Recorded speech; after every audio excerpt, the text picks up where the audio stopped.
Hello and welcome. In this session of History of Western and Indian Art, I'm Snehal Tambulwadikar, an art historian currently working with Sir J.J. School of Arts, Mumbai in the Department of Art History and Aesthetics. In today's session, we are going to begin with the Indian art, that is Module Introduction to Modern Art in India. In this session, we are going to discuss the transition in the art scenario of India that happened in the late 19th, early 20th century and has come to what we call the modern art of India today. To begin with, let us try to understand the term modern. The term modern literally means anything that is new or anything that could have been done for the first time. Contradictory to the belief that European art after the 19th century is modern, the term modern was first used in the Gothic period, that is 9th century AD, to express the grotesque looking tall buildings that Gothic architects had brought about. These buildings were used to express that they were looking something novel and something that had never been done before. In Europe, after Neoclassicism brought back the revival of old ideas, there came about photography and industrial revolution which led artists to come together and bring a new face to the world of art. The beginning of Romanticism, Impressionism, thus is called as the beginning of modernism in West. When we look at it in the terms of India, it becomes extremely ambiguous. In the case of Europe, we can relate to modernism because we can see smooth transition from one phase to another. In the case of India, when we speak of introduction to modern art, the question remains whether it is modern for India or modern of the West. Let us have a look at how the Indians were introduced to the term which is called as modern. India has always been a place where the foreigners have been attracted to come and visit and revisit over the period of time. Since the period of Indus Valley civilization in the prehistoric times, India saw trade which took place between Indus Valley people, the Egyptians and Mesopotamians. During that period too, we see that the Indus Valley people were very satisfied and did not move out from the valley of the Sindhu river. They created their peaceful colonies and began expanding their areas of farming and trade over the western coast of India. Interestingly, we do not find a single weapon in the Indus Valley civilization, and the art historians speculate that this could be because of their peaceful nature of living and that they were not afraid of anything that would affect their living, since they had everything that was needed to lead a prosperous and satisfactory life. After the Indus Valley, we have the Aryans coming in India, who also settled down because of the prosperous vegetation and the number of rivers which were perennial as well as continuous, and gave water for farming and excellent alluvial soil for growing of plants in different parts of our country. As we see the progress in history, we observe that the Indians might have been warring amongst themselves for different reasons of power, religion or social status. We do not see most Indian kings go out and seek the West or seek the complete opposite side of Indian subcontinent, because it seems that India was ample in most of the necessities of life. The trade that happened in India was expanded to all parts of the world, and the kings here could stay back in their own places and gain good amounts of money.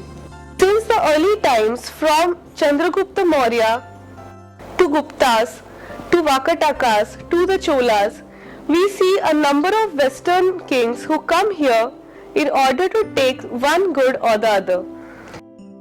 In in very early period when Alexander the Great had decided to conquer the world, we see that the Roman and the Greeks were very interested to come and buy textiles from India. Apparently, the turmeric yellow, the Indian red and the pure indigo were the colors which were available only in the Indian subcontinent. The Romans traded these textiles from India with the gold that they had in their own country. The Indians, on the other hand, used these gold coins not as money or currency, but rather used them to make jewelry to adorn themselves. Since the beginning, Indians thus have been very satisfactory and have not had any kind of social upheaval in order to fight against one another philosophically. In the 14th-15th century, the Europeans again found the necessity to come to Indian subcontinent in order to search for the spices. Unfortunately, this time when they came here, they never left and transformed the whole course of development of the Oriental countries, especially India. As the Europeans came in and stayed here making their colonies in various parts of our country, especially the British, they started introducing the modern terms that they themselves had in their own philosophies, and thus for the first time India came across the term called as modernization. The modernization thus brought by the Europeans was superimposed on the Indian subcontinent in their art, in their life, in their social reforms and in every aspect of their living. Europeans who inherently did not have a good understanding of Indian philosophies, Europeans who inherently did not have a good idea of Indian philosophies, strongly believed that Indians were still living in archaic phase as they were following the customs and traditions which were extremely rudimentary and also not understood by the European mind. India had several religious and social practices which were very primitive to the eye of the European. We had practices like multiple marriages, marriages of young girls to older men, not having remarriages of the widows, and so on. We also had practices like child marriages which were not acceptable anymore in the European country. The Europeans who had already come with the fancy ideas of modern world industrialization and who realized only in the power of science, during the course of time they had come to India in the 16th-17th century, decided that India needed to be modernized and they needed to have new conventions in science as well as social reforms. Thus, they began changing the course of Indian thinking and philosophies and started bombarding upon the youth and the intellectuals here that they needed to change, they needed to modernize. Let us try to understand why India by itself did not think of the idea of modernization. The idea of modernization could have come in Europe because in the first place they had certain strong ideologies in their religion and living. Since the beginning of Christianity, or for that matter if you even look at the philosophies of Greeks and the Romans, Europeans have always strongly believed in the concept of single truth. Anybody who does not believe in that concept is not considered to be acceptable or is made to accept by imposing power upon him. Even Socrates, who was such a renowned thinker in his own time, was put to death because he went against the society. After the coming in of Christianity, this kind of tyranny became even more adamant, since anybody who did not follow the certain set of rules was considered to be a problematic person and was either put away as a maniac or a psycho, or he was made to change his view about whatever he was imposing in the world. Contradictorily, in India, we do not have any such views. Since the Vedic philosophy period, or since the period Aryans have been dwelling in India, we have had people who live in sects and not really religions. Today, what we call as Hinduism was almost non-existent before the Britishers had come. We had different ways of thinking, because of which people lived in certain intellectual groups and followed those views for their living. But this style of thinking did not affect the daily life of anybody in particular. Thus we see the people who believe in Vedas or the Upanishads, the Sankhyas, the Mimamsaks, the Ajivaks, the Yogis, as also the Bauddhas and the Jainas, who have been living in complete peace along with each other in the same place. As we have seen in the course of Indian history, there are Hindu kings or Brahmanical kings who have been passionately building Buddhist and Jain caves, because those were the people who were the merchants and provided money. There do not seem to be any clashes between the understanding of these social groups, since the Buddhist, Jains or Vedic ideologies were only their paths to achieve moksha or the eternal goal of life, and not really what affected their daily living, occupations, economy or any other thing. To such a country who lived in complete harmony with each other, except for certain brawls which were created because of power or because of individual egos and family egos, India philosophically seems to have a very well-being.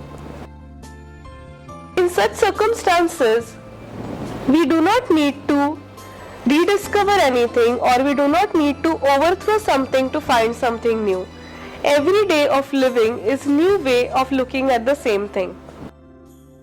Because there is no single concept of truth in the Indian ideology, we do not need to overthrow it in order to find a new truth. Indian philosophy and living till date lives in synchronization with the idea that there can be two parallel truths in the world. One person can be saying the truth and the other can also mean the same thing or another, because ultimately all truths come from the same being. This idea also comes from our belief in God, which can have multiple forms and can be worshipped in different ways at different places, but ultimately is the same Brahma from whom we have all come to live. This could be one of the reasons that none of the Indian kings ever thought of something called as modernism, because it was completely alright to present the same object or the same theme, the same narrative in multiple different ways, as we have seen in the development of Buddhism like Hinayana, Vajrayana and Mahayana, where the development of formlessness of Buddha led to complexities in the Buddhist iconography very smoothly without contradicting anything. We also see similar philosophies when we look at Mahabharata, where Krishna is celebrated as a notorious child, celebrated as a great warrior, at the same time a philosopher and a great divinity who presented Gita to Arjuna in the war of Mahabharata. The same Krishna is also shown in amorous activities with Radha. The concept of God is thus very eclectic for the Indian mind and does not depend on one and only idea of God being unattainable. The concept of modernization thus did not come naturally to India because we were not rudimentary in the real sense. We did not need to reform our lives since basically we were not caught up in a singular idea but had a very perennial way of living our lives. After the Britishers came in, they started imposing their ideas of modernism, which were completely obtuse to what the Indians could have thought. Science, art was part of our culture.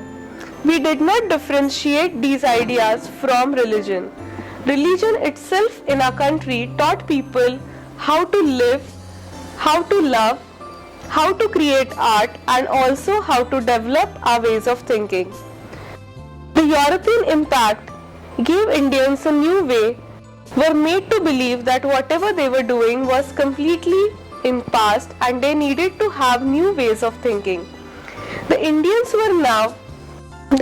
were now superimposed with ideas that their ways of thinking were in no match with the modernism that Europe was happening, because Europe was able to control the Indians through their ways of trade, through the mechanical insurgence and development that they had brought about during the Industrial Revolution. Slowly and steadily, the idea of modernism was seeped into arts in India by the emergence of company schools.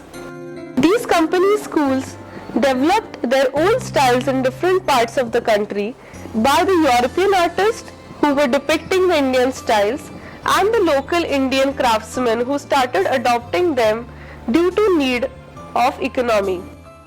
These artists, in order to please their patrons, started imitating these European masters, leaving behind their own styles of miniature or traditional paintings. As the Britishers began gaining more and more power in India, they established 3 important art schools in order to train the craftsmen here. These schools did not really aim at training amateurs to become artists, but were rather industrial design schools which were established so that the Indian local craftsmen could be trained to work more efficiently and more elegantly to decorate what the Britishers could present as their achievements through East India Company in different exhibitions in England. These schools were established in 3 different areas of the country: the southern area, that is Madras, the central area, that is Bombay, and the northern area, which is Calcutta. Through these art schools, the craftsmen were taught all the ideals of neoclassicism and modern academic realism, which began to be deep-rooted slowly and steadily. Also, because there was a new rising bourgeois class in India who began to imitate the living of Britishers because they started believing that this was what the modern life is, also began going to Britain in order to take higher studies. These thinkers, after coming back to India, began appreciating the European ways of life more than they did those in India. These were the people who became the higher status class slowly, so that other rich people in the country also began their lifestyle imitations. In order to imitate the British East India Company officials who were living in our country at that time, these rich class bourgeois men and women started buying art from the local craftsmen, which was similar to the taste of the British. As more and more people started purchasing art form which was like company school or which was based on academic realism, these artists and artworks began gaining hold in the Indian art market and also started becoming the new concept of so-called modern in our country. This beginning of academic realism brought about artists like Raja Ravi Verma, who adopted the English style of painting and also brought in the Indian subjects like myths from the epics and also portraitures of the dignitaries in our country. The combination of Indian myths along with the European styles gave the Indian socialites a new way to compete with the Britishers, also keeping a hold on their own cultures. Artists like Ravi Verma thus became the face of Indian modernism and created an idiom called as the Indian modern art. This art in the real sense cannot be said to be modern, since it is much beyond the times of what was happening in Europe at that time and does not have anything which relates to the Indian art directly. The term modern is thus rather put on artists like Ravi Verma so as to glorify the European academism and to make more and more artists believe in the culture of the West. As Ravi Verma began working there came about many artists who followed him and began creating artworks and oleographs almost similar to the academic realism brought in by this artist. By the period of 1910-1920, there came about a new wave of enlightenment about the Indian culture. This wave was brought about some of the people from the British Empire who had lived in India for quite a long time and now had begun realizing the fecundity of their imposing of modernism. They now realized that Indian art was not as monstrous and as archaic as they believed it to be when they had newly come to this country. They began understanding the different rituals, the culture and the arts that were taking place in India and began enjoying them, also understanding the deep sense rooted in our living. Another group of people who began bringing down these enlightenment ideas were thinkers and scholars who had taken education in the West and had come back to India with the methodology of European art history and the ideas of enlightenment brought about in their own countries. These art historians, thinkers and scholars thus looked at Indian art with the view of the Europeans through using methodologies of formalism and came back to our country to gain their own identity since they did not have it back in Europe. Some amongst them are E.B. Havell, Anant Kumaraswamy, Bhagini Nivedita and Mahatma Gandhi. E.B. Havell stayed in India for many years, firstly working with Madras School of Art and later transferred to Calcutta Government College of Fine Arts. E.B. Havell was the principal there and was greatly in love with the Indian sculpture and painting. He has written many books on Indian art talking about its glory. This is also the time when the Britishers had found Ajanta caves which were hidden back for many years to come before it.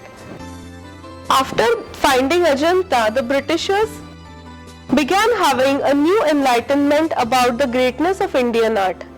Every British officer who had a look at Ajanta fell in love with it and began rethinking about the bad ideas that they had been professing about how backward the Indian art was.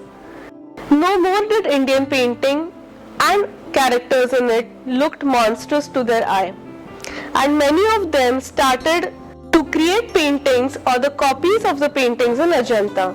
This project was taken up by many people like Griffith from Bombay School of Art, E.B. Havell to some extent, and local Indian kings like the Maharaja of Aundh, Sayaji Rao Gaikwad, as also Shahu Maharaj of Kolhapur. Along with E.B. Havell, who propagated the beauties of Indian art through his speeches in the colleges, there came about a new art historian who not only glorified the beauties of Oriental art but also brought it in par with Europeans, was Anant Kumaraswamy. Anant Kumaraswamy basically hailed from Sri Lanka and had taken his education in Europe. Anant Kumaraswamy was a trained art historian who had studied in detail the methodologies of studying art through formalism. Most of his understanding of Indian art is thus based on the forms, the rhythm and the beauties that are created in sculptures of India. Anant Kumaraswamy in his lifetime has written a number of essays and books like Hands and Feet in India, Animals in Indian Art, The Dance of Shiva, one of his most celebrated books discussing the beauties and balance in the sculpture of Nataraja. Anant Kumaraswamy not only spoke about the beauties but also professed that Indian art was the real art in the world because it was beautiful in form as well as its philosophies. Anant Kumaraswamy was also the initial thinkers who discussed the divinities of Indian art based on the philosophies of that period and not just ambiguous ideas of religions. He realized that Indian artists were very compatible to what the Europeans might have done and even better than them because they were able to translate abstract ideas and abstract gods into tangible forms. It was much difficult, according to Kumaraswamy, to sculpt the narratives like the Trivikrama, where a single god like Vishnu was shown taking 3 steps, where he covered the earth, the skies, and also the king Bali in one particular relief. But the Indian artist had achieved this quite easily. It was also not very easy to balance a god on 2 feet who had 18 hands, 16 hands, 12 hands, or sometimes even 10 heads.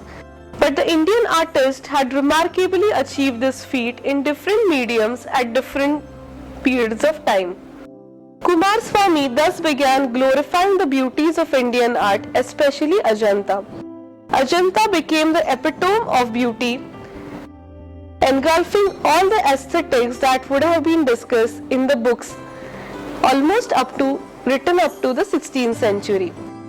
There also came about thinkers like Bhagini Nivedita or Sister Nivedita, who were non-Indians and were greatly inspired by thinkers who went abroad and gave speeches. Bhagini Nivedita had become the disciple of Swami Vivekananda, who himself was a disciple of Ramakrishna Paramhans. She was highly inspired by the ancient Indian philosophies, the Alaukika and the Ananda that were described by Sri Shankara and propagated by thinkers like Vivekananda. She realized that Indian philosophy and thinking may not be modern according to European standards, but leaded a human being to a much more peaceful and pleasant life. The coming in of Mahatma Gandhi also gave a new turn to the understanding of modernism in India. Mahatma Gandhi not only wrote and spoke about Indian arts and crafts but also decided to use them in order to bring a new nationalism in our country. Mahatma Gandhi, when abroad, was greatly influenced by thinkers of Romanticism like Ruskin, who spoke about the beauties of nature, who spoke about the beauties of rural life in contradiction to the urbanization. Mahatma Gandhi, thus, after coming to India, said that the real India lies in its villages and thus began glorifying the craftsmen who worked on a small scale. Through this ideology, he not only tried to maintain the local crafts of India by avoiding the craftsmen to go to the industrial art schools and learn the modern techniques of Europe, but also tried to propagate nationalism by bringing in the concept of Swadeshi. In the due course of the coming nationalist and Swadeshi ideas, we find a new turn in the ideas of art in India, especially in Bengal. Bengal had at that time a great revival in reforms, social as well as of art. We have thinkers like Rajaram Mohan Roy who began fighting for the well-being of the Indian common people. As also it comes about that E.B. Havell, Anand Kumaraswamy, Sister Nivedita, all were living in Calcutta at that time, along with Rabindranath Tagore, who later became the face of modern art in India.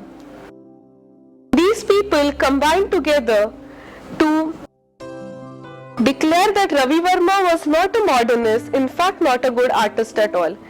These people came together also to propagate the concept that academic realism was anti-Indian art and thus should be completely rejected. Coming up with these ideologies, we have a new revival school which developed in Bengal, today known as Bengal School. Inspired by this concept, Rabindranath Tagore began his own school called as the Vishwa Bharati, today well known as Shantiniketan. In this school, he taught not only the visual arts but also literature, poetry, drama, and everything that would lead Indians back to the Indian culture. In order to propagate their ideas of nationalism through art, these people criticized Ravi Verma and brought about a new modern Indian artist, Abanindranath Tagore. During this time, the image of Bharat Mata that Abanindranath Tagore had created became the face of new modernism in our country. This image, as you can see, is a very simple image of a lady wearing traditional Bengali sari and has a serene and peaceful look. This image went about in the Swaraj movement and the Swadeshi movement, where people started speaking of freeing our mother, where nation became a mother in these nationalist ideas. Along with Abanindranath Tagore, Bengal School also began discussing about the modernities presented by Amruta Shergill. Amruta Shergill is one of the artists who is considered to be the faces of modern art in India and has been influencing young artists till date. She was born to an Indian father and an Hungarian mother and had taken her basic education in Paris. She came to India at a very tender age just after completing her education in arts. During her time in Paris, she had come across works of the Impressionists, the Post-Impressionists, and was deeply influenced by the works of Paul Gauguin. After she came back to India and stayed in her father's house in Punjab, she began visiting different areas of our country, which had already been glorified by the British back in Europe. She thus visited Kerala, she visited places like Konark, and she visited the very famous Ajanta caves. These visits to different parts of our country had a profound effect on her art. Combine them with the indigenous shades of paintings in Ajanta. Her palette completely changed after she came and lived here, when she started painting in whites, reds, which was Indian, ochres, chromes, Van Dyck browns, burnt siennas, olive greens, and so on.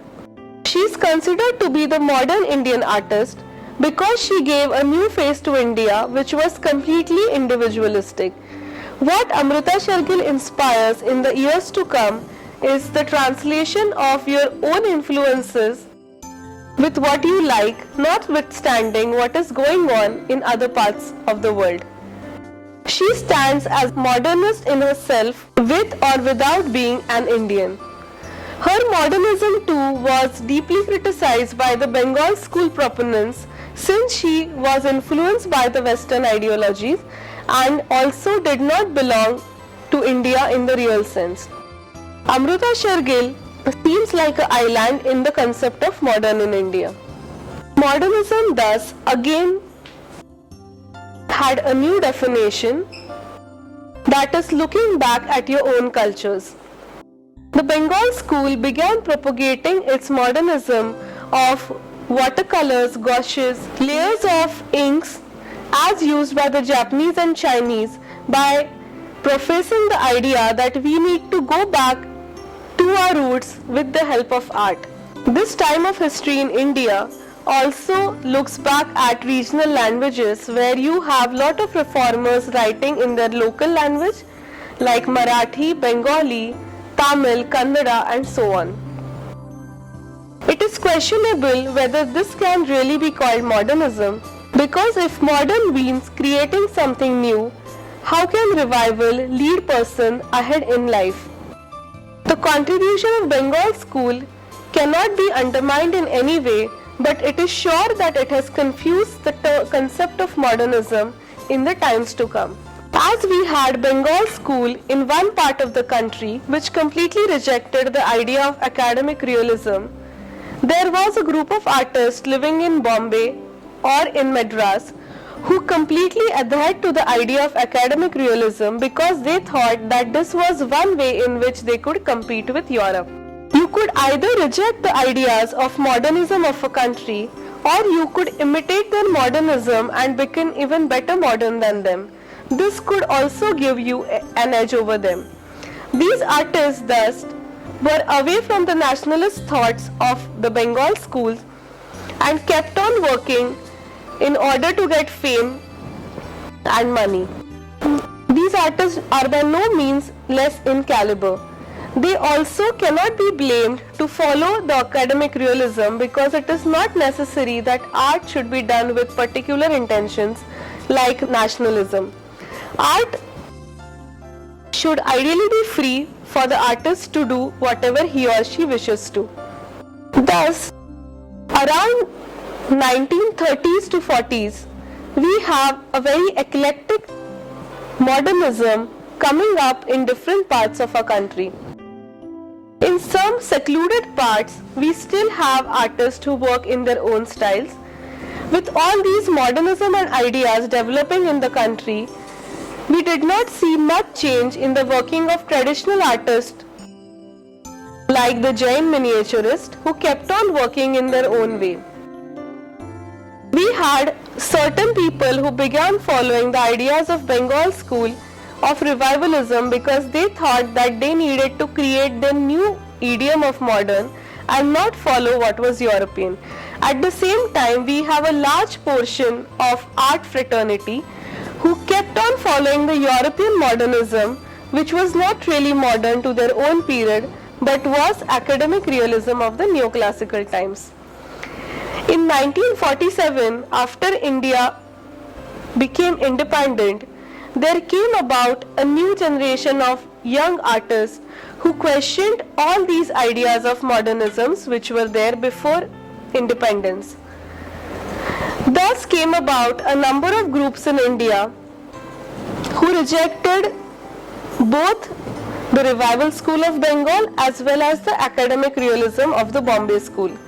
These artists were the ones who wanted to create a new face of our country after we had become independent from the colonial rule. In order to do so, they decided to forget everything that had happened before, since going back to history like the Bengal school had done took them back in the past and not ahead to become modern. Also, academic realism did not fascinate them, since that was representation of the Britishers ruling over our country. These artists thus began adopting the modernism of contemporary West in order to compete with them. Thus came about a group called as the Progressive Artists Group in Mumbai, most of which artists were not educated in any art institutions and began working in their own way. Although they thought that they were creating a new face of modernism in India, they were majorly imitating the Cubists in their initial phases. Fortunately for our country, they found their own ways as time elapsed and became the important modern artists in our country like M.F. Hussain, F.N. Souza, Gade, Raza, Bakhre, as also Gaitonde and Akbar Padamse. Along with them, there came about a group called as the Delhi Shilpi Chakra, who were the artists suffered from the partition that had taken place of India and Pakistan. These were the artists again who also believed that Bengal school and academic realism both were not supposed to be the idioms of Indian modern art, but also did not believe in the radical ideas of the Progressive Artists Group. These artists began recreating the beauties and pleasures that art could give them, since they believed that after going through such a horrible upheaval and facing tragedies like partition, Indians needed more of beauty and peace, which art could be provided. They believed strongly in the concept of Indian aesthetics, which believes that art is created for the pleasure of the spectator. Art is created for the pleasure of the spectator, which can be the only sole purpose behind its creation. Along with the Delhi Shilpi Chakras, we have a group called Chola Mandalam, which was established in the southern part of the country in Chennai, where K.C.S. Panikar went back to the traditional roots of the country. According to his ideology, we need to go back to our traditions and find our own modern. He thus established a settlement of artists where artists could come together and work, discuss and form their own ideas, not adhering to any ideologies, either Indian or Western. Independence came with the establishments of new schools in our country, like the Baroda School of Art. The Baroda School of Art brought about a complete change in the understanding of art in India. Initial people who established the Baroda School came from Bombay School of Art as well as Shantiniketan. Baroda School of Art, which has been established after India got independence, is almost the culmination of the best of what Bombay School had thought of and Bengal School have thought of, combined with the modern ideas coming from the Western countries. The artists coming from this school brought about a new wave of modernism in art scenario of our country by having groups like 1890 or having groups like the Radicals. Group 1890 had some of the great artists of our country like J. Swaminathan, who believed that Indians should not go back to their roots, neither should they believe in the modernization of the West, but rather go back to the ideas of primitivism, which were the only source of creation for any humankind. Similar to what Picasso or Matisse would have felt when they first had a look at African art, J. Swaminathan decided to go back to the folk and tribal culture of our country and established Museum of Folk Art in Bhopal near Bharat Bhavan. He began to look back not at any particular art but the primal source of creation for mankind. The Radicals were a group who wanted to create radical ideas and radical art through which they believed that we could reach a new idiom of modernism. 1950s and 60s is the period of Indian history which can be really considered as a modern art in India. This period is combined of these multiple styles and eclectic ideologies of art which combined the academic realism, the Bengal revival school, the folk and tribal, the radical ideas of the West, imitation of contemporary ideas in the West, as well as the radical ideas which eradicated every possible thing from any source and creating a complete new medium for their own liking.